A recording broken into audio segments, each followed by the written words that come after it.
हमारे देश में एक बहुत बड़ा वर्ग है जो अपनी मनोकामना पूर्ति के लिए, आध्यात्मिक उन्नति के लिए या फिर ईश्वर से जुड़ने के लिए शाबरी क्रिया या फिर शाबर मंत्रों का प्रयोग करते हैं। और इसीलिए शाबर मंत्रों से रिलेटेड बहुत ज्यादा क्वेश्चंस आते हैं, बहुत ज्यादा जिज्ञासा है लोगों के मन में। और इसीलिए आज के इस वीडियो में मैं आपको बताऊंगा कि आखिर शाबर मंत्र जरूरी क्यों है, ऐसी क्या विशेषताएं हैं जिसकी वजह से अक्सर लोग शाबर मंत्रों को सिद्ध कर रहे होते हैं। साथ में हम यह भी देखेंगे कि शाबर मंत्रों की उत्पत्ति कैसे हुई, शाबर मंत्रों के क्या प्रकार होते हैं, और यह क्रिया या फिर शाबर मंत्र जब कौन से वो लोग हैं जो कर सकते हैं और कौन से लोगों को नहीं करना चाहिए। आज के इस वीडियो में हम ये सब देखेंगे। प्रणाम दोस्तों, मेरा नाम है जतिन और स्वागत है आपका मेरे चैनल देवदूत आनंद में। आज का विषय है शाबर मंत्र। दोस्तों, शाबर मंत्र अन्य बाकी मंत्रों की तरह संस्कृत या फिर किसी भी देव लिपि में नहीं होते हैं। ये आमतौर पे जो हमारी बोलचाल की भाषा है या फिर जो भी हिंदी भाषा का अपभ्रंश है, जो ज्यादातर जंगल में रहने वाले जनजातीय लोगों की जो भाषा है उससे मिले जुले शब्दों से ये मंत्र बने हैं। ज्यादातर लोग जो नाथ संप्रदाय को मानने वाले हैं, जो शेवाइट्स हैं या जो दत्तात्रेय के साधक हैं, ज्यादातर वही साबरी विद्या या फिर साबर मंत्रों का प्रयोग करते हैं। इनकी विशेषता यह है कि ऐसा माना जाता है कि भगवान शिव ने कलयुग में जो मंत्र की शक्ति थी उसका दुरुपयोग ना हो सके, इसीलिए सभी मंत्रों को कीलित किया था। किंतु साबर मंत्र ऐसे मंत्र होते हैं जो कि कीलित नहीं है। कीलित यानी उनको रिस्ट्रिक्टेड करना, तो साबर मंत्र रिस्ट्रिक्टेड नहीं है, इसीलिए इनको सिद्ध नहीं करना पड़ता। साबर मंत्रों में जनरली पल्लव शब्द लगे होते हैं। पल्लव शब्द यानी जैसे आप देखेंगे साबर मंत्र में अक्सर आखिर में कुछ एक दो लाइन में मंत्र लिखे होते हैं। फूरो मंत्र ईश्वरो वाचा, या फिर शब्द साचा पिंड काचा, फूरो मंत्र ईश्वरो वाचा, मेरी भक्ति गुरु की शक्ति, फूरो मंत्र ईश्वरो वाचा। ये जो शब्द हैं ये पल्लव शब्द हैं। इनके होने से साबर मंत्र को सिद्ध नहीं करना होता, ये स्वयं सिद्ध हैं। जो हमारे गुरु हो चुके हैं, जैसे गुरु दत्तात्रेय, गुरु आदिनाथ, गुरु मच्छिंद्रनाथ, गोरखनाथ, जो नवनाथ 84 सिद्ध हैं, उन्होंने ऐसे तमाम साबर मंत्र बनाए हैं जिनको पल्लव लगा के सिद्ध किया गया है। और इसलिए इनको दोबारा किसी भी साधक को जपते वक्त सिद्ध नहीं करना होता, यानी इनके जप मात्र से ही ये कार्य करते हैं और जो भी इनकी शक्ति है वो एक साधक या साधिका महसूस कर पाता है। तो क्योंकि इसमें एक्सपीरियंसेस जल्दी होते हैं, रिजल्ट जल्दी आता है, या फिर मंत्र का किसी साधक या साधिका से अलाइनमेंट होना आसान होता है। जो तंत्र मंत्र फॉलो करते हैं, जो आध्यात्मिक उन्नति के लिए नाथ संप्रदाय से जुड़े हुए हैं, या फिर जो भगवान शिव के साबर मंत्रों का जप करते हैं, दत्तात्रेय के साबर मंत्रों का जप करते हैं, वे सभी लोग साबरी क्रिया में बहुत ज्यादा इंटरेस्टेड होते हैं। अब जान लेते हैं कि ये शाबर मंत्र निकले कहां से, इनकी उत्पत्ति कहां से हुई है। दोस्तों, इसमें एक कहानी ऐसी है कि भगवान शिव ने भगवान दत्तात्रेय को सबसे पहले शाबरी विद्या सिखाई थी, जिससे भगवान दत्तात्रेय ने शाबर मंत्र को कैसे बनाना होता है, उनको सिद्ध कैसे करना होता है, ये प्रक्रिया आगे चल के नाथ संप्रदाय को दी थी। एक शास्त्रीय विवरण हमें ये मिलता है। दूसरा शास्त्रीय विवरण जो हमें मिलता है वो भगवान शिव के ही एक अवतारों में से किरातेश्वर अवतार के स्वरूप में उसका व्याख्यान आता है जो हमें मिलता है। इसकी कथा कुछ इस प्रकार है कि महाभारत काल में भगवान कृष्ण ने, आप जानते होंगे, अर्जुन को युद्ध से पहले भगवान शिव का पाशुपत अस्त्र सिद्ध करने के लिए, प्राप्त करने के लिए उनसे कहा था। इसीलिए एक जंगल में अर्जुन भगवान शिव की साधना कर रहे थे। उसी दौरान साधना करते वक्त एक दिन अर्जुन शिकार पे गया हुआ था। वहां पे उसने एक शूकर को यानी एक सुअर को बाण मारा। उसी समय भगवान शिव भी वहां पे एक किरात के रूप में यानी एक शिकारी के रूप में अवतरित होते हैं और वो भी उस जानवर को एक तीर मारते हैं। और उसी समय भगवान शिव और अर्जुन के बीच एक युद्ध होता है और दोनों उस जानवर के लिए वहां पे युद्ध करते हैं। भगवान शिव और अर्जुन का युद्ध देखने के लिए माँ पार्वती भी कैलाश से एक किरात का स्वरूप धारण करके यानी एक शिकारी का रूप धारण करके पास में ही खड़ी होके ये युद्ध देख रही होती हैं। उसी समय भगवान कृष्ण अर्जुन के समक्ष आते हैं और उसके कान में कहते हैं कि तुम जिसकी साधना कर रहे हो ये शक्ति वही है, ये किरात नहीं है, शिव है। ऐसा जानकर अर्जुन भगवान शिव को प्रणाम करता है, नमस्कार करता है और उनसे पाशुपत अस्त्र की सिद्धि, उसकी प्राप्ति की प्रार्थना करता है जो भगवान शिव से प्रदान करते हैं। दोस्तों, उसी समय क्योंकि मैंने आपको बताया माँ पार्वती भी एक किरात यानी एक शिकारी का रूप लेके वहां पे उपस्थित थी। उन्हीं के साथ और भी जो उस जंगल के शिकारी थे या जो भील जाति के लोग थे, उन्होंने जो स्वयं मांसाहार भोजन वो अपने दिन के समय पे जो ग्रहण करते थे, वही आहार उन्होंने मां पार्वती का जो किरात स्वरूप था उसको भी दिया। इन किरातों की, इन भीलों की भक्ति से प्रसन्न होकर मां पार्वती ने उनको दर्शन दिया। जितने भी भील थे जो वहां पे किरात जन थे, उन्होंने भगवान शिव पार्वती से प्रार्थना करी कि हे प्रभु, हमें संस्कृत भाषा नहीं आती, हमें देव भाषा नहीं आती, हम आपका मंत्र जाप नहीं कर सकते, हम वेद पाठ नहीं कर सकते। तो भगवान शिव से प्रार्थना की गई कि हमें भी कोई ऐसे मंत्र जाप की विधि बताई जाए जिससे हम भगवती के स्वरूप का पूजन कर सकें। और दोस्तों, माना जाता है कि उसी समय से भगवान शिव का जो किरातेश्वर स्वरूप था, उन्होंने भीलों को शाबरी विद्या सिखाई और साबर मंत्र दिए थे। एक तीसरी कहानी और जो हमें नवनाथ चरित से मिलती है वो ये है कि मछिंद्रनाथ जी के जन्म के बाद जब वो भगवान शिव के पास गए दीक्षा करने, तो भगवान शिव मछिंद्रनाथ जी को बद्रिका आश्रम में भगवान दत्तात्रेय के पास साबरी विद्या की दीक्षा के लिए लेके गए। वहां पे भगवान दत्तात्रेय ने मछिंद्रनाथ जी को साबरी विद्या सिखाई, साबर मंत्र की विद्या दी।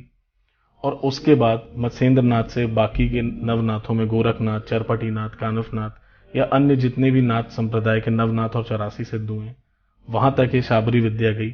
और इन सिद्धों ने, इन गुरुओं ने करोड़ों की संख्या में साबर मंत्र बनाए हैं। दोस्तों, ज्यादातर साबर मंत्र ग्रामीण तंत्र में इस्तेमाल किए जाते हैं, क्योंकि जैसा कि आपने जाना कि इनकी उत्पत्ति ही भील या जनजातीय लोगों के लिए, जो ग्रामीण लोग होते हैं जिनके पास एजुकेशन के उतने अच्छे संसाधन नहीं होते, जो लिखना पढ़ना बोलना उतने अच्छे से नहीं जानते हैं, जो आम जनमानस की भाषा को इस्तेमाल नहीं करते हैं, उनके लिए सरलतम तरीके से सिद्ध मंत्रों की उत्पत्ति भगवान शिव ने करी।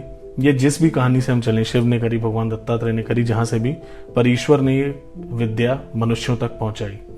दोस्तों, अगर हम देखें कि साबर मंत्र के कितने प्रकार होते हैं, तो साबर मंत्र कई प्रकार के होते हैं। प्रमुखता इसमें कुछ 4-5 तरीके के साबर मंत्र होते हैं, जो उनकी फिलॉसफी है, जो मंत्र का मैकेनिज्म है, उसकी जो प्रोसेस है, उसके आधार पे इनको बांटा गया है। जैसे कि दोस्तों, सबसे पहला साबर मंत्र होता है प्रबल साबर कहते हैं उसे, प्रबल साबर कहते हैं। ये मंत्र ऐसे मंत्र होते हैं जो कि किसी भी कार्य सिद्धि के लिए किसी शक्ति का आवाहन करके उसे अपनी मनोकामना बताई जाती है और उनसे याचक भाव में, यानी प्रेयर करते हुए, उनसे प्रार्थना करते हुए उस मनोकामना की पूर्ति के लिए साधना की जाती है, मंत्र जाप किया जाता है, जो कि सबसे आसान है और हर कोई जिन प्रकार के साबर मंत्रों को कर सकता है। ये सबसे सौम्य भाव का साबर मंत्र होता है। इसके बाद एक दूसरा प्रकार आता है साबर मंत्र का, जो बहुत ज्यादा तंत्र जगत में फेमस है, लोग चाहते हैं कि उन्हें ऐसे मंत्र मिले। दोस्तों, ये मंत्र होते हैं बर्राटी साबर मंत्र। ज्यादातर लोगों को बर्राटी साबर मंत्र के नाम पे कोई भी साबर मंत्र किताबों में लिख के या फिर ब्लॉग्स में लिख के दे दिया जाता है, किंतु बर्राटी साबर मंत्र बहुत ही ज्यादा पावरफुल मंत्र होते हैं। यह विद्या उसी को देनी चाहिए या उसी व्यक्ति को इन मंत्रों का जप करना चाहिए जिसके शरीर का संपूर्ण रक्षण उसके गुरु और उसके इष्ट के हाथ में हो। जिसके शरीर में शक्ति हो वही कर सकता है, क्योंकि इन साबर मंत्रों में किसी भी शक्ति से याचना नहीं की जाती है, किसी भी शक्ति से कोई प्रार्थना नहीं की जाती है। तीव्र साबर मंत्र की क्रिया है।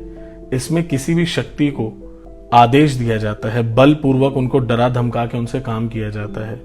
क्योंकि बर्राटी साबर मंत्र का जो स्वरूप है वो आदेशात्मक है, इसलिए इसे सिर्फ जो सिद्ध गुरुजन हैं वही इस्तेमाल करते हैं, क्योंकि उनके ही पास इतनी शक्ति होती है कि वो अन्य परलौकिक जगत की शक्तियों को आदेश दे सकें। तीव्र साबर मंत्र की श्रेणी में दोस्तों एक और, जिसे हम बरभर कहते हैं, बरभर साबर मंत्र तीव्र साबर मंत्र होते हैं, लेकिन इसमें आदेशात्मक स्वरूप में बात नहीं होती है। ये थोड़े से कन्वीनियंटली इजी होते हैं, क्योंकि इसमें आप एक शक्ति के साथ भोग देकर या फिर उसको किसी अन्य दूसरी शक्ति की दुहाई देकर, किसी की आन देकर उससे एक सौदा किया जाता है, उससे काम निकलवाया जाता है, उससे कार्य कराया जाता है। बरभर साबर मंत्रों में दोस्तों, जैसे आपने सुने भी होंगे साबर मंत्र, मान लीजिए आप हनुमान जी का साबर मंत्र कर रहे हैं अपनी आत्मरक्षा के लिए।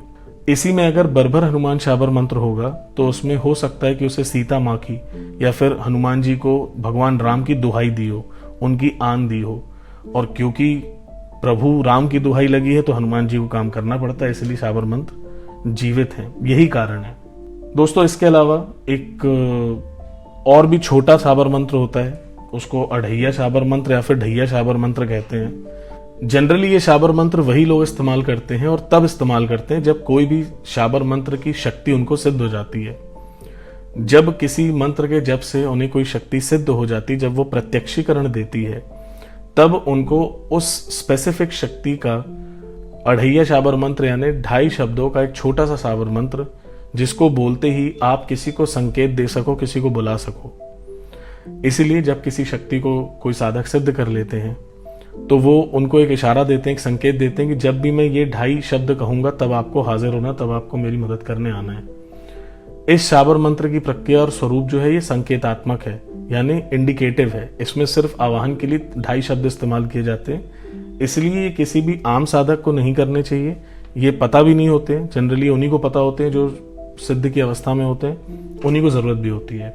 दोस्तों, इसके अलावा जो सबसे ज्यादा ग्रामीण अंचलों में या फिर जो निम्न स्तरीय तंत्र की प्रक्रियाएं होती हैं, साधनाएं होती हैं, प्रयोग होते हैं, उनमें ज्यादातर जो शाबर मंत्र इस्तेमाल होते हैं वो डार शाबर मंत्र इस्तेमाल होते हैं। डार शाबर मंत्र कुछ ऐसी मंत्र होते हैं जिसके जाप से, जिसके प्रयोग से आप एक साथ कई शक्तियों का आवाहन कर सकते हैं, जिनमें जैसे 7 बेताल, 4 वीर, 52 भैरव या मसानी शक्तियां, जो भी निम्न स्तरीय तंत्र की शक्तियां होती हैं, ग्रामीण तंत्र की शक्तियां होती हैं। क्षेत्रपाल हो गए, आपके कुल देवता हो गए, बरम देव, धूला देव, इस नाम से जो भारत में अलग अलग क्षेत्रों में जो भी ग्रामीण शक्तियां हैं जिनका पूजन तंत्र के रूप में किया जाता है, उन शक्तियों का प्रत्यक्षीकरण करने के लिए, या फिर जो लोग मसानी साधनाएं करते हैं, शमशान जगाने के लिए करते हैं, शमशान की शक्तियों से जो संवाद करते हैं, वो जनरली डार शाबर मंत्र का उपयोग करते हैं।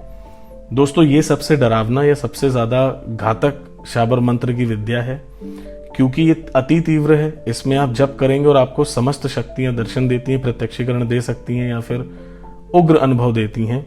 इसीलिए इसको वही व्यक्ति करे जिसको इस पूरी विद्या का संपूर्ण ज्ञान है, अनुभव है या फिर गुरु की दीक्षा है। जितने भी प्रबल शाबर मंत्र हैं वो सरल उपाय हैं, वो सात्विक भाव के होते हैं, वो उग्र नहीं होते, वो किए जा सकते हैं। लेकिन आपको इस बात की जानकारी कितनी है कि जो भी शाबर मंत्र है वो प्रबल है, बर्बर है, बर्राटी है या डार है, ये पता करने के लिए इन सभी के बीच का एक भेद है, जो डिफरेंस है, वो मैंने आज आपको बताया। आप कोई भी शाबर मंत्र अगली बार पढ़ेंगे तो आपको पढ़ते ही समझ में आ जाएगा कि वो किस श्रेणी का शाबर मंत्र है। इसीलिए ध्यानपूर्वक अपने सुरक्षा का ध्यान रखते हुए शाबरी विद्या को समझें, शाबर मंत्र का जप करें, प्रयोग करें। तो दोस्तों, बहुत सारे लोगों का मैसेज आ रहा था काफी दिनों से, यूट्यूब पे कमेंट्स आ रहे थे, इंस्टाग्राम पे मैसेज आ रहे थे, तो मैंने सोचा कि आज के इस वीडियो में आपको शाबर मंत्रों के बारे में बताया जाए। मैं आगे और भी इसी प्रकार के वीडियोस बनाता रहूंगा।